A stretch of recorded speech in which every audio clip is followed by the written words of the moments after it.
flat rate contract they have. I think it's the same that we. How much are they getting paid? I think they're getting. They might even get paid less than we pay. We don't pay the doctors. No, the doctors. we pay the brokers, but We pay the contractor who pays the doctors, and we Right. don't know what they pay. right. They pay $250 to $400. Yes, I think so. But that doesn't say how much you guys are spending on an impairment because you have a contract that's a flat rate. So the problem is my doctor actually works very hard and he spends many, many hours because he takes the chance of getting sued for malpractice. He sees the patient. He does a lot more than what these CMCs are doing. Well, he gets paid more too. Yeah, so he can get paid up to $750, but still at that $300 an hour, he's spending a week and a half, 2 weeks on it. 2.5 hours. And so it's just not fair for somebody who could get sued for malpractice, who's seeing the patient and who's working so hard. It's consistent with general practice in the general population. It's more than EECAP pays. It's more than a lot of insurance companies pay. So that's all I can say about that. Do you have a release fee schedule for the DMEs? Is there a fee schedule online or something? Do you know? ACS should have one. Yeah. Right? Yeah. I think that there is a ACS should have their fee schedule posted. there's a scary. But in terms of how much we pay for Information about it. DMEs, I think that's in our procedure manual. The $1,500 is in the procedure manual.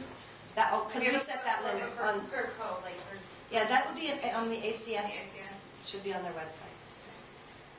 Another- I looked 2 months ago and I couldn't find it. Okay, Yeah, I well, can't. Because I was sending one. I'll look for Great question. that. I'll get to Denise. Another Can- scary, because we have a high concentration of people in the Hanford area that are left over, there are contractors who are bidding on ramps for homes. Mm-hmm. And I had a claims examiner call me, and the person that they bid it for is mentally diminished because of the toxic exposure.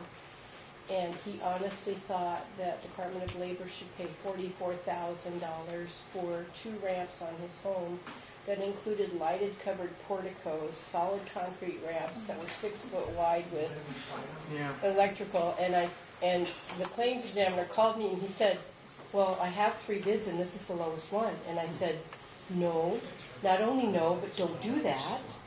And then the claimant, of course, got mad at me because I'm trying to be fiscally responsible here.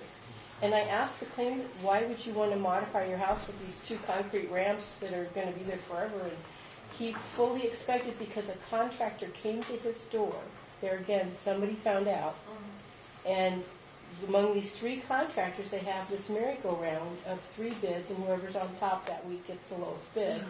And they turn him in. And I have a problem with this, being a former federal employee. And there's no hotline to report what I suspect to be this round robin of contractors. Yeah, and that's a very real concern. And it would be, in my opinion, the responsibility of the claims examiner to look at that and say, is this the minimal need of the patient being met here, or is this something that's being manipulated for whatever reason? In some situations, going to the district director or the assistant district director of that region can help with those particular things. You can come to us with IG questions or major fraud things. If it's something like that and you think that the claims examiner should have used a little bit more judgment or something on those, I would go to either the supervisor of that person or ask for the ADD. We've gotten astoundingly weird stuff, and then when you look at it, We you're do like, get oh the yeah, thing. but that sometimes is justified for whatever reason. But other times you look at it and you're like, no, we're not buying you a house closer to National Jewish so it saves you the trip. So I mean, and we've gotten requests like that. So we have to look at each individual case, and that sounds like a situation where it's just not appropriate. But in other situations, you would say, that seems awfully expensive. And then when you look at it, there is a rational judgment from the physician saying, this is what needs to happen for this patient. The claimant said to me, well, I don't want to get wet and I don't want to get snowed on. And I said, but we only get 8 inches of precipitation a year. We're in the high desert. And I said, maybe on those days, because you're not really supposed to be walking around outside anyway and you'll fall, that you shouldn't be worrying about whether your ramp is slippery.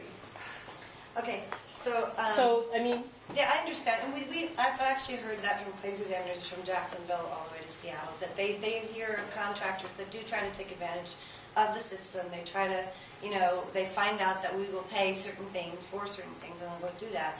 there's only a certain amount of things we can do about that. If the doctor prescribed it and they're coming and they're asking for it. But we do try to work with the claims examiners to be diligent, and some of them will go way out of their way to make sure that these things are proper. Okay. There's just a balance to catch. Can we take a break and then do questions? Because I'll give my little presentation and then I'll be open.